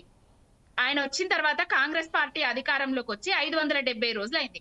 570 రోజులల్లా అంబేద్కర్ అభయహస్తం పథకం కింద, దళిత బంధు కింద 12 లక్షల రూపాయలు ఇస్తాము, కేసీఆర్ 10 లక్షలే ఇస్తున్నాడని చెప్పిండు. అంబేద్కర్ అభయహస్తం కింద 12 లక్షలు ఇచ్చిందనేసి ఇట్లా మల్లికార్జున ఖర్గే వచ్చిండా? లేకపోతే 10వ తరగతి పాస్ అయిన పిల్లలకు 10,000, ఇంటర్ పాస్ అయిన వాళ్ళకు 12,000, డిగ్రీ వాళ్ళకు 15,000, పీజీ చేసిన వాళ్ళకు 1,00,000 రూపాయలు, ఇట్లా చెప్పుకుంటూ పోతే దూర విద్య చేసిన వాళ్ళకు కూడా మేము స్కాలర్షిప్లు ఇస్తాము, డబ్బులు ఇస్తాము, అది ఇదని చెప్పిండు. దేనికోసం వచ్చిండు, దేనికోసం న్యాయం చేసిండ్రని, ఏం న్యాయం చేసిండ్రని తెలంగాణ రాష్ట్రంలో న్యాయ సభ అని పెట్టుకున్నారు. ఎల్బీ స్టేడియంలా 60,000 తలకాయలు తీసుకొచ్చి వీళ్ళకందరికి నేను జాబులు ఇచ్చిన అనేసి చెప్తున్నాడు. 60,000కు ఎవరికి జాబులు ఇచ్చిండండి? సంవత్సరానికి 2 లక్షల ఉద్యోగాలు ఇస్తా అని చెప్పిండు. 60,000 ఉద్యోగాలు కేసీఆర్ గారి నోటిఫికేషన్లు ఇచ్చి, ఎగ్జాములు పెట్టి, నియామక పత్రాలు ఇచ్చేది ఆగిపోయింది. దానికి నియామక పత్రాలు ఇచ్చి నేను 60,000 ఉద్యోగాలు ఇచ్చిన అని చెప్పుకుంటాడు. మందికి పుట్టిన బిడ్డలను మా బిడ్డలని ముద్దాడు కాంగ్రెస్లకు వెన్నెతో పెట్టిన విద్య. ఇక వెంకటన్న అన్నాడు ఇందాక, మన బీజేపీ మోడీలు కేడీలు అన్నా కూడా సపరేకుంటున్నారు అని. బడే బాయి అన్నప్పుడేమో మెచ్చుకున్నారు రేవంత్ రెడ్డిని, ఇప్పుడు మోడీ గీడి అన్నప్పుడు అధికారం కోల్పోతారు అని చెప్తున్నారు. ఈ రెండు జాతీయ పార్టీలు కలిసే తెలంగాణలో బాపు కేసీఆర్ గారిని ఓడగొట్టిండ్రు అనేది వాస్తవం. ఇందాక వెంకటరెడ్డి అన్ననే చెప్పిండు. మేము అన్నడు అహంకారంతో మాట్లాడిండు కాబట్టి మేము ఓడించడం జరిగింది అని అన్నారు. ఇద్దరు కలిసి ఓడిచ్చిర్రు. ఓడించిన తర్వాత తెలంగాణ ప్రజలకు మరి 8 ఎంపీ సీట్లు పంచుకొని తెలంగాణ గాని తెలంగాణ ప్రజలకు కానీ ఏమన్నా న్యాయం చేసిండ్రా అంటే లేదు. ఇద్దరు కాదు భారతీయ జనతా పార్టీ, ఇద్దరు కాదు, కాంగ్రెస్ లేదు అప్పుడు, ఆ సీట్ లో లేదు కాంగ్రెస్, ఓన్లీ భారతీయ జనతా పార్టీ. అన్న ఈ ఫోన్ ట్యాపింగ్ ఎక్కడి నుంచి వస్తుంది? బిఎల్ సంతోష్ ఏంది? ఈ కాళేశ్వరం ప్రాజెక్ట్ ఏంది? చంద్రబాబు నాయుడు వరద నీళ్ళు అనేసి చెప్పేసి వరద నీళ్లు వంట ఓడేంది? ఇవన్నిటికి ఎవరు సహకరిస్తున్నది అనేది తెలంగాణ సమాజం మొత్తం గ్రహిస్తున్నదన్న. బీజేపీ వెంకటరెడ్డి అన్న ఇందాక రేవంత్ రెడ్డి 100 సీట్లు వస్తాయి మాకు రాబోయే ఎన్నికలల్లా అనేసి ఒక ప్రగల్భాలు వలుకుతున్నాడు. రాబోయే ఎన్నికలల్లా 100 సీట్లు కాదు, కొడంగల్ నియోజకవర్గంలా ఇప్పటికిప్పుడు రాజీనామా చేసి రేవంత్ రెడ్డి వచ్చినా కూడా గెలిచే ప్రసక్తి లేదు. ఇంకొకటి, మీ కొత్తగా ఎన్నికైన రామచందర్ రావు అన్న కూడా చెప్తున్నారు బీజేపీకి తెలంగాణలో 100 సీట్లు వస్తాయని. 100 సీట్లు అని కలగనడం తప్ప కల సాకారం అయ్యేది లేదన్నా. బీజేపీని గాని కాంగ్రెస్ ని గాని తెలంగాణ రాష్ట్రంలో నమ్మే పరిస్థితిలో లేరు ఎవరు కూడా. తెలంగాణకు అన్యాయం జరుగుతున్నా కూడా, తెలంగాణకు రూపాయి రాకపోయినా కూడా, తెలంగాణ ప్రాజెక్టులకు జాతీయ హోదా రాకపోయినా కూడా, తెలంగాణలో ఉన్న కాళేశ్వరం ప్రాజెక్టుల 2 పియర్స్ కుంగిపోతే దాన్ని మొత్తం బూచిగా చూపి నీళ్లను ఎండబెడుతున్నారు. రైతు కూలీలు, కౌలు రైతులు అని ఇందాక మీరు మాట్లాడిండ్రు కదా, కౌలు రైతులు కెనాల్ల, కాకతీయ కెనాల్ నుంచి వచ్చే నీళ్లను మోటార్లు పెట్టి పైపులు పెట్టి వాళ్ళు కౌలు తీసుకున్న భూములల్లో వస్తారు. ఇప్పటి వరకు కూడా కాకతీయ కెనాలు వానాకాలం పంట కోసం రైతన్నలకు నీళ్లు ఇస్తలేరు. ప్రతి సవాళ్లు ఎన్ని విసిరినా కూడా నీళ్లు ఎత్తిపోయలేని అసమర్థ అసమర్థ పాలన తెలంగాణలో జరుగుతున్నది. ఇప్పుడు కాళేశ్వరం నుంచి సుక్కా నీరు రాలేదన్నారు. కాళేశ్వరం నుంచి నీళ్ళు ఎత్తిపోయకపోతే ఎల్ఎండి, మిడుమానేరు, రంగనాయక సాగరు పంట పొలాలకు ఎందుకు అందుతలేవు? ఇన్ని రోజులు నీళ్లే రాలేదన్నారు. ఇప్పుడు కాళేశ్వరం నీళ్లు రాకపోతే ఎందుకు ఎండిపోతున్నాయి పంటలు? ఎందుకు నీళ్లు సకాలంలో రైతన్నలకు ఇస్తలేరు? అది ఒక్కసారి చెప్పాలి. సవాలు విసిరిండు, 40 సార్లు ఢిల్లీకి పోయిండు. ఇప్పటికి ఇప్పుడు 18 నెలలు అవుతుంది, 2 లక్షల కోట్ల అప్పులు చేసిండు. సవాలు విసిరినోడు తెలంగాణలో ఉండాలి గాని ఫ్లైట్ ఎక్కి ఢిల్లీకి ఎందుకు వేయండి? అంటే సమాధానం లేక వేయండా? దేనికోసం వేయండి? అసలు ఎక్కడి నుంచి వస్తుంది స్క్రిప్ట్? ఎక్కడి నుంచి చదువుతాండు? ఏం చేస్తాండు? తెలంగాణ రాష్ట్రాన్ని అధికారంలోకి వచ్చిన తర్వాత అస్తావ్యస్తం చేస్తున్నాడు తెలంగాణ ప్రజలను. అసలు తెలంగాణ రాష్ట్రంలో రైతు బంధు తీసుకొచ్చిన నాయకుడు కేసీఆర్ గారు.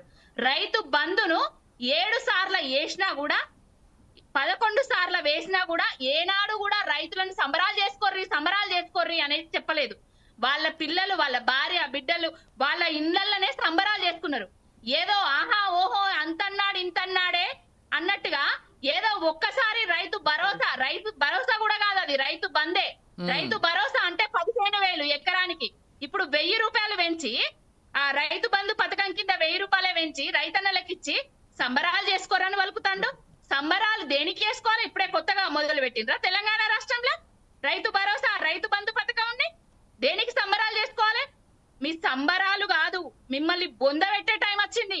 వానాకాలం పంటలు వేసే టైం వచ్చినా కూడా కెనాళ్ళ నీళ్లు ఇయ్యరు, ఆ మిడ్మానేర్ల నీళ్లుంటాయి, ఎల్ఎండీల నీళ్లుంటాయి, చెర్లల్ల నీళ్లుంటాయి, శెలకల్ల నీళ్లుంటాయి.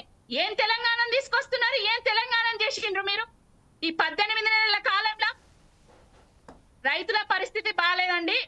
ఇది మీకు చెప్తున్నా నేను, వికాస్ గారు, మీ 4 సైట్స్ ద్వారా నేను చెప్పుకుంటున్నా. ఈ సవాళ్ళు, ప్రతి సవాళ్ళు అనేది మా రైతన్నల కోసమే విసురుతున్నాము, మా రైతన్నల కోసమే బాధపడుతున్నాము. రమ్మని చెప్పండి, సోమాజిగూడకు రమ్మని చెప్పినాం కదా ప్రెస్ క్లబ్ కాడికి. దమ్ము ధైర్యం ఉంటే రేవంత్ రెడ్డి అనేటోడు ఫ్లైట్ పట్టుకొని ఇప్పుడే దిగి రేపు పొద్దుగాల సోమాజిగూడకు రమ్మనండి. కేసీఆర్ ఎందుకండి?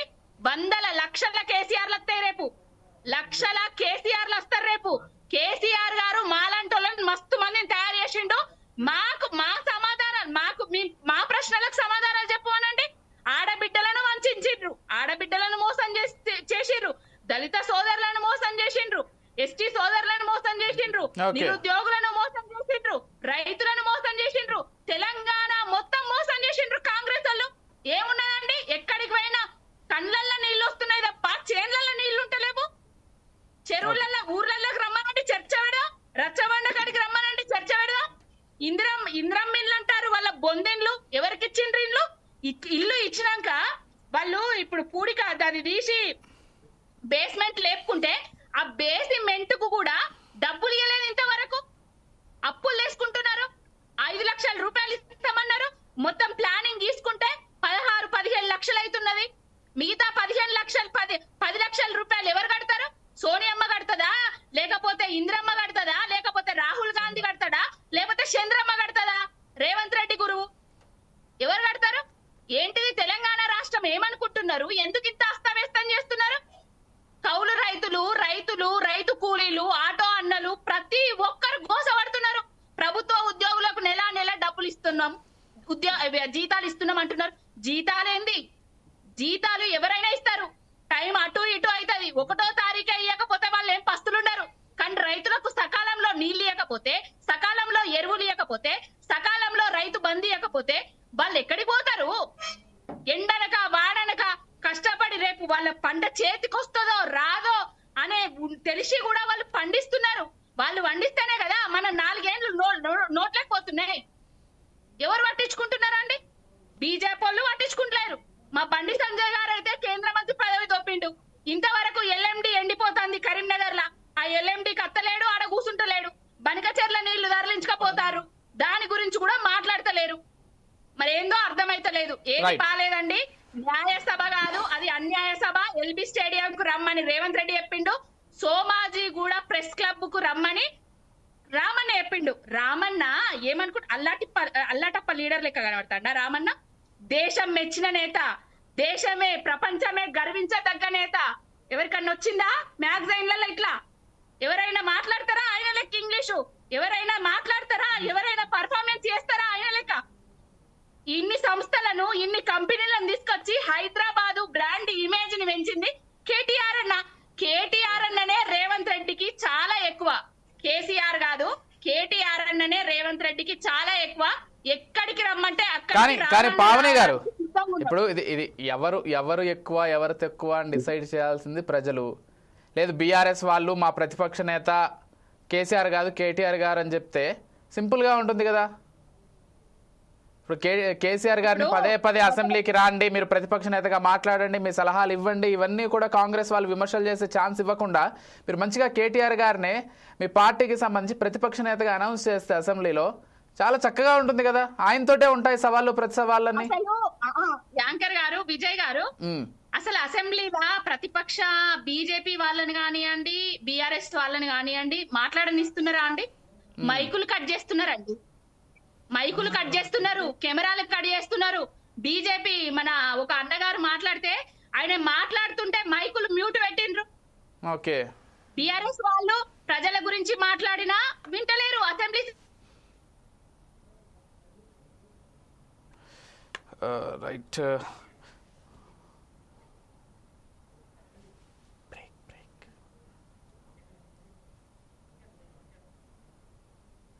రైట్ చూస్తున్నాం కదా. సవాళ్ళు ప్రతి సవాళ్ళు అయితే ఒక పార్టీ మీద మరొక పార్టీ చేసుకుంటున్నాయి. ఇటు బీజేపీ కూడా తాము కూడా ఏమాత్రం తక్కువ కాదు.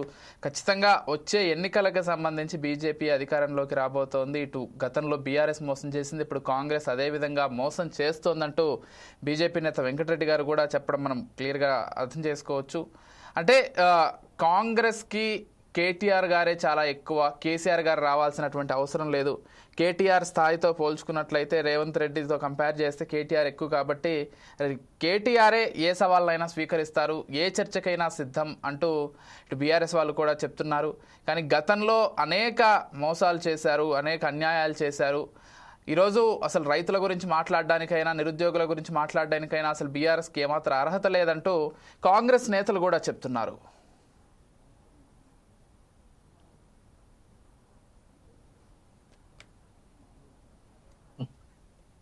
హలో, ఎస్ పావని గారు, హలో పావని గారు రైట్ అండి. ఒకసారి మనం రామ్మోహన్ గారితో మాట్లాడదాం, మళ్ళీ మీ దగ్గరికి వస్తాను నేను. రామ్మోహన్ గారు,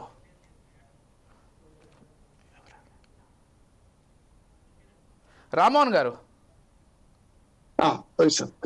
అంటే ఏంటండి, అంటే ఈ సవాళ్ళు ప్రతి సవాళ్ళు ఇవన్నీ కేవలం మాటల వరకే పరిమితం అవుతాయా? నిజంగానే చర్చకు ఇద్దరు కూర్చొని అసలు రైతుల సమస్యలేంటి, లేకపోతే నిరుద్యోగుల సమస్యలేంటి, గతంలో ఏ విధంగా ఉంది, ఇప్పుడు ఏమైనా మార్పు తీసుకొచ్చే ప్రయత్నం చేయొచ్చా, ఎటువంటి నిర్ణయాలు తీసుకుంటే మార్పు తీసుకొస్తాం, ఇలాంటి చక్కటి చర్చ ఏమైనా జరిగే అవకాశం ఉందా, లేదంటారా?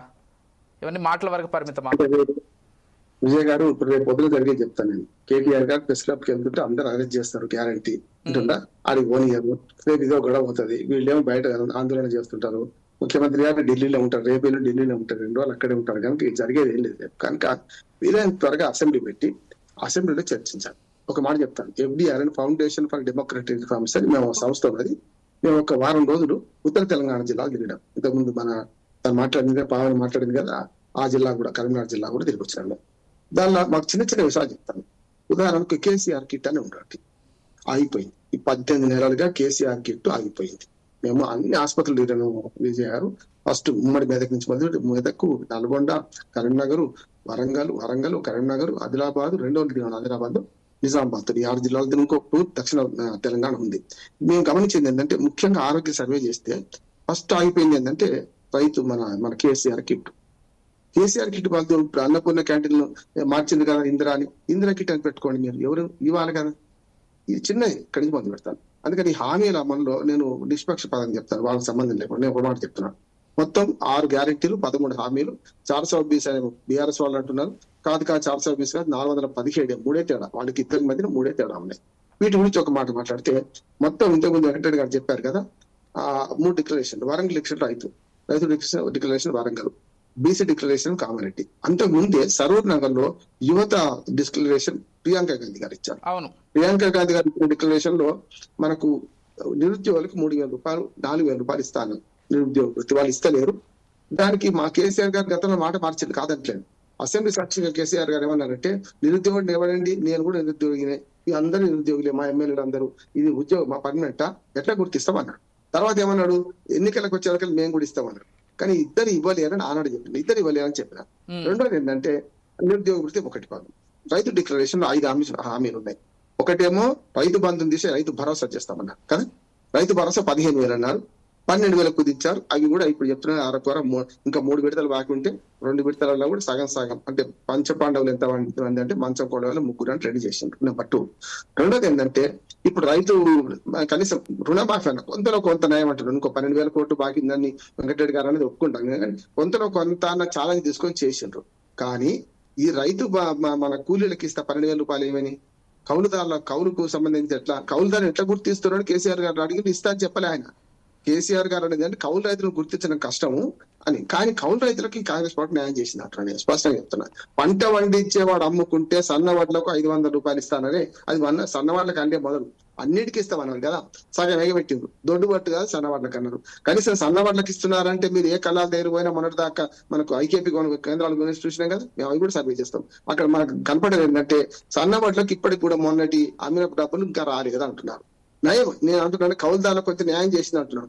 అస్సలు ఎవరైతే పండిస్తున్నా వాళ్ళే మార్కెట్ తీసుకుపోతారు కనుక మీరు ఈ మిగతా పథకం కంటే కౌలుదారులకు 12,000 ఇస్తానని ఇవ్వాల్సిందే, కానీ అందులో గుడ్డిలో మెల్ల అంటే ఇది రెండోది అంటున్నాను. అంటే 3 హామీలు ఉంచినట్టే కదా. రైతు భరోసా విషయానికి వస్తే నేను కొన్ని జిల్లాలు సర్వే చేస్తే వాళ్ళు ఏమంటున్నారంటే, మొదట్లో గుట్టలు రాళ్ళకి ఇవ్వడం తప్పు, మేమని ఎవరైనా మనం అంటాం, వెంకటరెడ్డి గారని పావని గారని రామచంద్ర గౌడ్ అని అంటాం.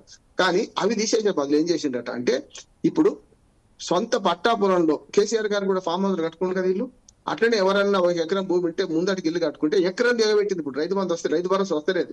మా సర్వే చెప్తున్నాను, ఎందుకంటే రామచంద్ర గౌడ్ గారు వింటే వాళ్ళ పార్టీకి కూడా సలహాలు ఇస్తారని చెప్తున్నాను. రైతు భరోసాలో ఒక సర్వే నెంబర్లు వ్యవసాయ భూములు ఇల్లు కట్టుకుని వాళ్ళు ఉండరు కదా, అందరు మొత్తం గ్రామ కంటాలు ఉండరు కదా, చుట్టూ పెరుగుతుంది, గ్రామాలు పెరిగినాయి, కుటుంబాలు పెరిగినాయి, ఇండ్లు ఏమో పక్కకు పోతున్నాయి, మనందరం కూడా చూస్తున్నాం, ఊరు దాటిపోతున్నాం. సర్వే నెంబర్లు ఇల్లు కట్టుకుంటే ఇల్లు ఫోటో మీదకెళ్ళి గూగుల్ మ్యాప్ తీసేట ఆ ఇల్లు ఫోటో ఉంటే చాలు మొత్తం ఎకరానికి ఎగొట్టిండ్రు. దానివల్ల 15,000 కోట్ల రూపాయలు ఇవ్వాల్సిన రైతు భరోసా కేవలం ఎంతకు వచ్చింది, 9,000 కోట్ల కూడా వచ్చింది. దానికి కారణం అదన్నట్టు. అంటే ఒక 5 ఎకరాలు రైతు 1 ఎకరంలో ఇల్లు కట్టుకుంటే 4 ఎకరాలకు కూడా వాళ్ళు ఏం చేసింది తెలుసా, పంట ఉందా లేదా చూసిండట. అది కూడా పెద్ద సమస్యనే. ఈ ఎండాకాలంలో మనం ఇప్పుడు వర్షాలు పడలే, వేసిన విత్తనాలు ఎండిపోయినాయి, మళ్ళీసారి వేసుకోవాల్సి వస్తుంది. ఇప్పటికి వర్షాలు పూర్తి స్థాయిలో పడలేదు. ఈ కాలంలో మీదికెళ్ళి గూగుల్ మ్యాప్ పెట్టి మనకు తెలంగాణలో ఏముంటదంటే విజయ్ గారు, మెట్ట పంటలే మనకు వర్షాధార పంటలు వేసుకుంటాం, రెండో పంట ఏమయ్యారు, ఎందుకంటే బావులు లేవు, మనకు బోర్లు లేవు, బోర్లు పడతలేవు. అప్పుడు ఏం చేయాలి, రెండో పంటకు ఏమంటే మరి ఏమెడతారా అంటే రైతు భరోసా. మూడో చెప్తున్నాను, కౌలుదారులకు 12,000, రైతు కూలీలకు 12,000, రైతు భరోసా సగము, అట్లాగే 15,000 వద్దు. అట్లాగే మనకు కొంతలో కొంత న్యాయం అంటే రుణమాఫీ అయింది, ఇంకా కావాల్సింది కొందరు కాలేదు అని. ఈ 4. మహిళలకు స్కూటీ సంగతి ఏమైంది, మహిళలకు 2,500 సంగతి ఏమైంది, బస్సు ప్రయాణం చేసింది, బస్సు ప్రయాణం వ్యతిరేకించే వాళ్ళు చాలా మంది ఆ మహిళలే, అదో సమస్య ఉన్నది. ఇది పెద్ద తలకే నొప్పి మనకు. రెండోది ఏంటంటే మహిళలకు ఇచ్చిన 3-4 హామీలు ఉన్నాయి కదా, కళ్యాణ లక్ష్మి, షాదీ ముబారకు వస్తున్నాయి, కానీ 6 నెలలకు 1 ఇయర్ తర్వాత వస్తున్నాయి అంటున్నారు కొంత గుడ్డులో మెల్ల. ఇక 3వ హామీ ఏంటంటే యువతకి ఇచ్చిన హామీ మొత్తం కలిసింది. వృద్ధులకు సంక్షేమ పథకాల విషయం చూడండి, ఎందుకంటే నేను ఏమంటున్నానంటే ఇది ఆత్మ పరిలోకం చేసుకోమంటున్నాను వీళ్ళని. మీరు ఇస్తామన్న దానిలో హామీలు ఏమేమి ఉన్నాయి, ఏం చేసుకుంటారు. నేను ఈ 3 పార్టీలను కోరుతున్నాను, మీరు ప్రజల దగ్గరికి వెళ్ళండి, మాలాంటి వాళ్ళు వెళ్తున్నాం, మీరు ప్రజల దగ్గరికి పోండి. మీరు ఆంధ్రప్రదేశ్ లో ఏం జరుగుతుందో చూడండి. ఆంధ్రప్రదేశ్ లో ఏం చేయాలి, 2 పార్టీలు పోటాపోటీగా ప్రజల దగ్గరికి వెళ్ళి, తెలుగుదేశం పార్టీ కూటమి ఏమంటుంది, దేనికి టిక్ కొట్టండి, ఏమేమి వస్తున్నాయి టిక్ కొట్టండి వాళ్ళు అంటారు కదా. ఇప్పుడు వీళ్ళేమో 5 వారాలు పెట్టి జగన్మోహన్ రెడ్డి గారు కూడా పొమ్మన్నాడు కదా, తేలుతుంది కదా. మీ పార్టీలు సర్వే చేసుకోండి, నేను చెప్పిన వాస్తవాల కాదని చెప్తాను. ఇంకొక మాట అని చెప్పి నేను ముగిస్తాను. ఇప్పుడు ఏమైతుందంటే ఇంకొక దానిలో ఇప్పుడు ఏదైతే రైతులకు ఇచ్చిన హామీలు చెప్పాను, యువతకి ఇచ్చిన హామీలు చెప్పాను. మూడోది ఏంటంటే పెన్షనర్లకు 2,000 నుంచి 4,000 చేస్తాను కదా, అదే 2016 వస్తున్నాయి కదా. మరి ఎట్లా పెన్షనర్లకైతే అన్యాయం చేసినట్టే కదా. 18 నెలలుగా ఒక్కొక్క నెలకు 2,000 రూపాయలు ఒక్క పెన్షన్ బాకున్నా అంటే 36,000 బాకున్నట్టే కదా. వీటిని గమనించండి అంటున్నా నేను. మీరు సవాళ్ళు ప్రతి సవాళ్ళు పిలుచుకొని కాంగ్రెస్ ప్రజాప్రభుత్వం అనుకుంటూ ఇవి ఏవైతే దాస్తున్నారో వీటిని కూడా ప్రతిపక్షంగా వాళ్ళు వెలుగు తీసుకురావాలి, వీళ్ళు తీసుకురావాలి. ఒక మాట రామ్మోహన్ గారు అంటే మరొక విషయం కూడా, ఇప్పుడు మీరు చెప్తున్నట్లుగా మంచి సలహాలు ఏవైనా కేసీఆర్ గారు వచ్చి అసెంబ్లీలో ఇవ్వదలుచుకున్నా గానీ కేసీఆర్ గారిని మైక్ ఇచ్చి మాట్లాడనివ్వడం ఒకటి, ఆయనకు అంటే అవునన్నా కాదన్నా కొంత సీనియర్ లీడర్, ఆయన తెలంగాణ ఉద్యమంలో ఎక్కువగా పనిచేసినటువంటి వ్యక్తి. ఈ రోజు ఉన్నటువంటి అసెంబ్లీ సభ్యులతో కంపేర్ చేస్తే బయట అనేక మంది పోరాడారు, వాళ్ళందరితో నేను కంపేర్ చేయను, కానీ ఆయనకు అంటూ ఒక గౌరవం కూడా ఉంది. మొదటి ముఖ్యమంత్రిగా 10 సంవత్సరాలు ముఖ్యమంత్రిగా పనిచేశారు. సో ఆయనకు దక్కాల్సినటువంటి గౌరవము దక్కకుండా చేసేటువంటి కుట్ర జరుగుతోంది అసెంబ్లీకి వస్తే, కాబట్టి ఆయన అసెంబ్లీకి రారు అనేది బీఆర్ఎస్ నేతల మాట. దీనికి ఎగ్జాక్ట్ విషయానికి సంబంధించి మీ అభిప్రాయం ఏంటి? కరెక్ట్ గా అట్లా మాట్లాడితే విలువ ఎవరికి పోతుంది? తిట్టునందుకు పోతుంది కదా అంటున్నాను నేను. ఇప్పుడు నిజంగానే ఆయన గవర్నమెంట్ లేక రేవంత్ రెడ్డి అని తప్పు చేసిండు అనుకోండి, మనం అందరూ గమనించమంటారా? నేను ఒక డిస్క్లైమర్ కూడా వ్యక్తం చేయాలి, ఎందుకంటే కులాల సమస్య నేను హేతువాదిని, కులాలు చెప్పాను. కానీ నేనేమంటున్నా అంటే ఒకటి డిస్క్లైమర్, రామ్మోహన్ రావు అంటే వేలమా అనుకోగలరండి, ఎందుకంటే కేసీఆర్ ను సమర్థిస్తున్న మన ఆంధ్రప్రదేశ్ లో 3 కులాలు 3 పార్టీలు, మన దగ్గర కూడా అది వచ్చింది విజయ్ గారు. అందుకని చెప్తున్నాను, ఆ కులాలతో కానీ కేసీఆర్ కి ఏ సంబంధం లేదు. నేను 3 విషయాలు చెప్తున్నాను. ఒకవేళ రేవంత్ రెడ్డి గారికి అటువంటి మోటు మాటలు ఎత్తుకుంటాను అసెంబ్లీ సాక్షిగా, ప్రజలు చూస్తారు కదా. ఒక ఉదాహరణ చెప్తాను. బుద్ధుని దగ్గరికి శిష్యులు వచ్చాట, మొన్నటిదాకా నేను తిట్టిన వాళ్ళు మీ దగ్గరికి వస్తున్నారు శిష్యరికం కోసం, రానిద్దామా, మొన్నటిదాకా తిట్టారు కదా వద్దు అని చెప్పినట శిష్యుడు. బుద్ధుడు నవ్వుతూ ఏమన్నాడట అంటే, బుద్ధ భగవానుడు ఏమన్నాడట అంటే, వాళ్ళు మొన్నటిదాకా తిట్టిన వాస్తవమే కదా, నీకు ఎవరైనా ఒక బహుమతి ఇచ్చారనుకోండి, నువ్వు తీసుకోకపోతే ఏమవుతుంది అన్నాడట. నేను తీసుకోకపోతే నా దగ్గరే ఉంటుంది. తిట్టు కూడా అంతే, ఎవరి తిట్టు వానికే తాకుతుంది అన్నట్టు. వచ్చిన మన సాధారణ భాషను చెప్పాలంటే బుద్ధుడు ఎవరు ఆ శిష్యుని రమ్మను, మొన్న తిట్టిన వాడిని రమ్మని అన్నాడు. ఇప్పుడు కేసీఆర్ గారు అసెంబ్లీకి పోకపోవడం తప్పు అంటున్నాడు. ఇప్పటికి కూడా పోవాలి. ఒకవేళ రేవంత్ రెడ్డి గారు మితి మీద మాట్లాడింది అనుకోండి, ప్రజలు అసెంబ్లీ సాక్షిగా ప్రజలు చూస్తారు. అన్పార్లమెంటరీ వర్డ్స్ మాట్లాడితే నాలాంటి వాళ్ళు మనందరం ఉండే అడ్వకేట్ ను కేసు వేస్తే అన్పార్లమెంటరీ వర్డ్ తీసేపిస్తారు. అసెంబ్లీ సాక్షిగా తీసేపిసి మనందరం కూడా వెంకటరెడ్డి గారు లేరా, మనందరం లేమా? అందుకని ఏమంటారు, తీసేయించే అవకాశం ఉన్నది. ఆయన అన్పార్లమెంటరీ వర్డ్ వాడుతున్నాడు, అసెంబ్లీ సాక్షిగా వాడుతున్నా. 20 రూతే ఒకటి ఖాళీ పడ్డమని కదా. వ్యక్తిగతంగా ఎప్పుడు కూడా బాడీ షేమింగ్ కానీ వ్యక్తిగతంగా విమర్శించొద్దు అంటున్నాను. ఈ మాట అంటున్నాను కానీ నేను కులం గురించి చెప్తాను. ఎప్పుడు కూడా వ్యక్తిగతంగా మనిషి నష్టపోతే, ఆరోగ్యం బాగాలేకపోతే ఆ దాన్ని రాజకీయంగా వాడుకోవద్దు అంటున్నాను. మొన్న హూందాగా వ్యవహరించిన రేవంత్ రెడ్డి గారు అంటున్నాడు ఏమని, మొన్న అనారోగ్యం పాలై ఏది మన యశోద హాస్పిటల్ ఆయన పడితే ఆయనకు మంచి వైద్యం అందించండి అని చెప్పి వైద్యులను ఆదేశించుండ్రు రేవంత్ రెడ్డి అని చాలా సంతోషపడ్డా. ఇది హూందాతనం, ఇది అంటే రాజకీయం చేయాల్సింది ఇది అంటున్నాను నేను. అందుకని అసెంబ్లీకి రాకపోవడం, ఈ మాట ఏదైతే ఈ అడ్డంకి పెట్టుకొని రాకపోవడం తప్పు అంటున్నాను. అసెంబ్లీకి కేసీఆర్ గారు రావాలి. ఒకవేళ రేవంత్ రెడ్డి అదనంగా మాట్లాడేమని చేస్తే దానికి ప్రజలు చూస్తారు, అసెంబ్లీ చూస్తుంది. అసెంబ్లీలో ఆయన కనుక అటువంటి మాట్లాడమని మాట్లాడుంటే తప్పదు. కాకపోతే ఉందా విమర్శలు ఎదుర్కోవాలంటున్నాను. 10 ఏళ్లలో ఏం తప్పులు జరగలేదా? గత 10 ఏళ్లలో ఆ తప్పులు ఉంటే భరించాల్సిందే అంటున్నాను. ఇప్పుడు వీళ్ళు నిజంగా నిజాయితీగా అసెంబ్లీ సాక్షిగా ఇప్పుడున్న కాంగ్రెస్ ప్రభుత్వం ఇది జరిగింది కదా, మీది కదా పొరపాటు అని వాళ్ళు ఎత్తి చూపితే దాన్ని భరించాల్సిన బాధ్యత కూడా వాళ్ళదే కదా. అధికారం వస్తే మేము ఏమైనా చేస్తాం, సాగినంత కాలం సాగించుకుంటాం, తర్వాత ఎన్నికలు పడతామంటే కాదు కదా. కేసీఆర్ గారు ఆనాడు ప్రగతి భవన్ నుంచి ఎన్నికల రిజల్ట్స్ వచ్చినప్పుడు వెంటనే ఫామ్ హౌస్ కూడా పూర్తిగా ఫస్ట్ డే నేను వ్యతిరేకించాను. తప్పిది అన్నాను, దొంగలాగా పారిపోవద్దు అన్నాను. ఈ మాట అన్నాను, ఈ మాట వాడినాను నేను పరిశుపదాలను వాడాను. ఎందుకంటే ప్రజలకు వాళ్ళకు ఆశీర్వాదం ఇచ్చి, బాబు మీరు మా ప్రజలందరూ కలిసి ఆయన ఎన్నుకున్నారు, కొత్త ముఖ్యమంత్రికి ఎవరు వస్తే కాంగ్రెస్ పార్టీకి శుభాకాంక్షలు తెలియజేస్తున్నా, నేను నేను మీకు సేవ చేసినందుకు కృతజ్ఞత తెలియజేసుకుంటున్నాను, మీరు సేవ చేసే అవకాశం ఇచ్చినట్టు ఒక స్టేట్మెంట్ ఇచ్చి 2 రోజుల తర్వాత ఎవరు వద్దన్నారు. అప్పుడు అంతే అవుతుంది. పిరికి వాడుగా పారిపోదు, పారిపోయిన కొద్ది సమస్యలు వెంటబడతాయి. ఇవాళ రేవంత్ రైట్. ఓకే రామ్మోహన్ గారు, ఆడియో డిస్కనెక్ట్ అయింది. నేను ఒక్కసారి రామచంద్ర గారితో మాట్లాడతాను. అండ్ మీ దగ్గరికి వస్తాను వెంకటరెడ్డి గారు. కంక్లూడ్ చేసి వెళ్ళిపోండి, లేకపోతే వెంకటరెడ్డి గారు కంక్లూడ్ చేయండి ఒక్క మాటలో. మా అందరికి సమాధానం ఎవరు చెప్పాలి? కాంగ్రెస్ వాళ్ళు చెప్పాలి, రామచంద్ర గౌడ్ గారు చెప్పాలి. అందుకని లాస్ట్ తీసుకోండి. సరే, నేనేమంటున్నా అంటే ఇప్పటికూ డిమాండ్ చేస్తాం భారతీయ జనతా పార్టీ తరఫున, ఈ బురదజాలే రాజకీయాలు కానీ ఈ తిట్ల రాజకీయాలు కానీ ఇవన్నీ బంద్ చేయాలి. బంద్ చేసి ఫస్ట్ కాన్సన్ట్రేషన్ వాళ్ళు ఇచ్చిన హామీలు, ఈ తెలంగాణ రాష్ట్రం ఏ విధంగా డెవలప్ చేయాలి, ఏ విధంగా ప్రాజెక్టులు కట్టుకోవాలి, ఏ విధంగా నిధులు తెచ్చుకోవాలి, ఏ విధంగా ఇది ఉద్యోగాలు ఇచ్చుకోవాలి, వాటి మీద మాట్లాడమని చెప్పాలి. ఈ అనవసరంగా ఈ అనవసరమైన మాటలు మాట్లాడి టైంపాస్ చేస్తే ఈ రోజుల్లో ఎవరు ఊరుకోరు. ఇదంతా కూడా తెలంగాణ ప్రజలు గమనిస్తా ఉన్నారు. వెంకటరెడ్డి అన్న ఒక్క నిమిషం టైం అయింది, నేను వెళ్ళాలి. ఒకటే నిమిషం మీరు కూడా వినాలి. కేంద్ర మంత్రి వర్యులు బండి సంజయ్ గారు ఏం చేస్తారనేది ఒక్కసారి వినండి, ఒక్కటేసారి. ఇప్పటికే ఈవీఎం కార్యకర్త ఆదిష్ట రామచంద్ర గారు మాట్లాడారు.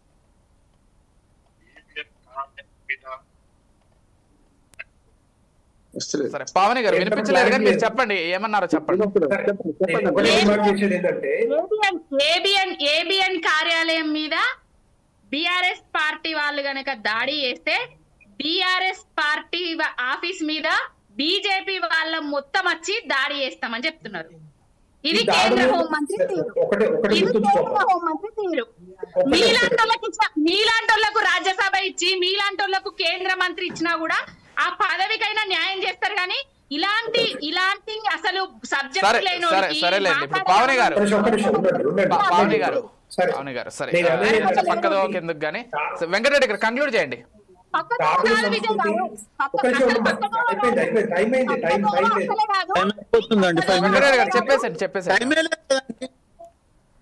రామచంద్ర గారు మీ దగ్గరికి వస్తాను, ఒక్క నిమిషం. వెంకటరెడ్డి గారు మీరు కంక్లూడ్ చేసేసి.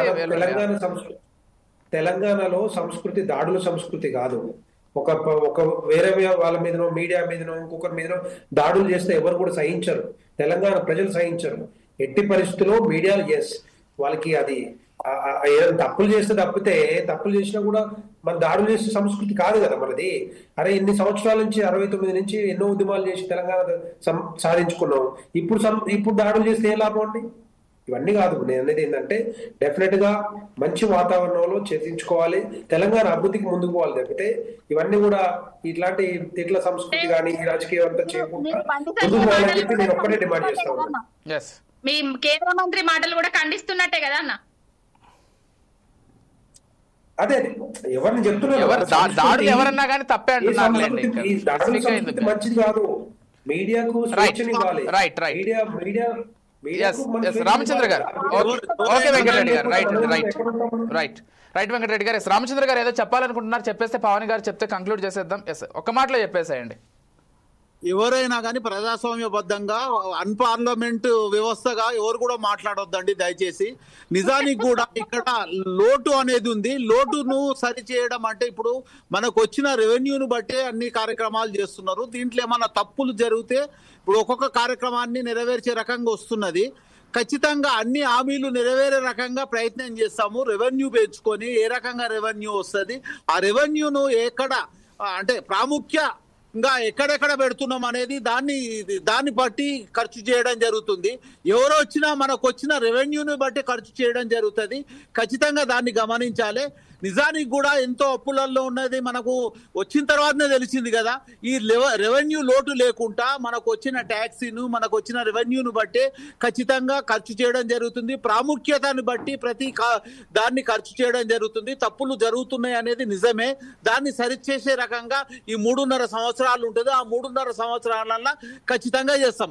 అదే రకంగా బీజేపీ వాళ్ళని కూడా కోరుతున్నాము, మీరు కేంద్ర ప్రభుత్వం నుంచి మీరు 8 మంది ఎంపీలు ఎమ్మెల్యేలు కూడా ఉన్నారు కదా, 16 మంది కలిసి మనకు రావాల్సిన ఫండ్ను తీసుకొచ్చే ప్రయత్నం చేయండి. అదే గుజరాత్కి ఎక్కువ పోతుంది, అదే రకంగా ఆంధ్రప్రదేశ్కి ఎక్కువ వెళ్తుంది, వేరే రాష్ట్రాలకు ఎక్కువ వెళ్తుంది. ఇక్కడ మనం మాట్లాడడం కాదు, మీ మీద కూడా బాధ్యత ఉంది. మనకు తెలంగాణ రాష్ట్ర అభివృద్ధి కోసానికి మీరు కృషి చేయాలి. అదే రకంగా బీఆర్ఎస్ పార్టీని కూడా మీరు కూడా ప్రజాస్వామ్యబద్ధంగా మాట్లాడండి. కేటీఆర్ గారు హరీష్ గారు మాట్లాడేది వర్డ్ అనేది అంటే ఒక సీఎంకి ఇచ్చే విలువ రకంగా మాట్లాడతలేరు. అది ప్రజలు రెచ్చిపోతారు, కార్యకర్తలు రెచ్చిపోతారు. ఎవరైనా కానీ అన్పార్లమెంట్ వర్డ్స్ యూజ్ చేయకుండా ఇక్కడ కూడా చెప్తున్నాము, ప్రతి దగ్గర నుంచి రావాలి. దాన్ని ఖచ్చితంగా అందరు పాటించాలి. వచ్చే రెవెన్యూను బట్టి ప్రాముఖ్యతను బట్టి అన్ని సంక్షేమ ఫలాలను వేసుకొని భవిష్యత్తులో ఎవరు రావాలన్నా మీరు ఎవరు అంటే ఈ కార్యక్రమాల్లో ఎవరు తప్పు జరిగినా భవిష్యత్తు అనేది ఎవరు కరెక్ట్ చేస్తే వాళ్లకు భవిష్యత్తు ఉంటది. వచ్చే ప్రభుత్వం గురించి ఆలోచించి 3.5 సంవత్సరాల లోపల ఖచ్చితంగా ప్రతి హామీని నెరవేర్చే ప్రయత్నం కాంగ్రెస్ పార్టీ ఉంటది. మీరు తప్పులన్నీ ఎత్తి చూపి ఇవి పరిష్కరించే రకంగా మేము ఉంటామని ఈ సందర్భంగా తెలియజేస్తూ ఎవరు కూడా అద్దు మీరు మాట్లాడొద్దని దయచేసి కోరుకుంటూ అంటే దాడులు కూడా ఫైనల్ గా పావని గారు మాటలు అన్నిటి కూడా మార్చే రకంగా ఉండాలని ఈ సందర్భంగా కోరుకుంటున్నారు. పావని గారు గవర్నమెంట్ కి ఏం చెప్పాలనుకుంటున్నారు సూటిగా చెప్పండి, రాజకీయ విమర్శలు కాకుండా. విజయ్ గారు రామచందర్ గౌడ్ అన్న పాపం అన్పార్లమెంటరీ వర్డ్స్ మాట్లాడద్దు అనేసి డైరెక్ట్ రేవంత్ రెడ్డికే సూటి పెట్టిండు. అందరూ మాట్లాడుతున్నారు. అందరులేండి సర్లేండి. రేవంత్ రెడ్డి ఏమో 100 రోజులల్లా రేవంత్ రెడ్డి ఏమో 100 రోజులల్లా 6 గ్యారంటీలు 420 హామీలను నెరవేరుస్తామని తెలంగాణ ప్రజలకు టోపీ పెట్టిర్రు. మన రామచంద్ర గౌడన్ననేమో ఇంకో 2-3 సంవత్సరాల తర్వాత వరకైనా నెరవేరుస్తామని అంటున్నారు. ఇంకొకటి ఏది ఏమైనా కూడా తెలంగాణ రాష్ట్ర ప్రజలకు సున్నం పెట్టి తెలంగాణ రాష్ట్ర ప్రజలకు ఇచ్చిన హామీలను బురదలో దొక్కి రేవంత్ రెడ్డి ఆయన గురువు గారు డైరెక్షన్ లా ఆయన గురువు కోసం చేయాల్సిన తారక రామారావు ఉన్నాడు. మీరు అన్ని డైవర్షన్ రాజేశాడు. తారక రామారావు అంటే ఎవరి పేరు అది? తారక రామారావు అంటే ఎవరి పేరు అది? ఢిల్లీ నుంచి ఫ్లైట్స్ ఉంటాయి. ఫ్లైట్ పట్టుకొని రేపు పొద్దున్న రేవంత్ రెడ్డి రావాలి సోమాజిగూడ ప్రెస్ క్లబ్ కాడికి. అసలు బేసిన్లు ఏంటిది, ఆయనకి ఏంటిదంటే రేపు నేర్పబడును కాళేశ్వరం ప్రాజెక్ట్ లా ఎన్ని బ్యారేజీలు ఉన్నాయి, ఎన్ని పంప్ హౌస్ ఉన్నాయి, ఎన్ని కిలోమీటర్ల మేర సొరంగాలు ఉన్నాయి, ఎన్ని టన్నుల కెనాల్లు ఉన్నాయి, ఇవన్నీ నేర్పబడును. రేవంత్ రెడ్డికి సబ్జెక్ట్ తెలియదు కాబట్టి నల్లమల ఎక్కడున్నది ఇవన్నీ నేర్పబడును. రేపు సోమాజిగూడ ప్రెస్ క్లబ్ కు రేవంత్ రెడ్డితో సహా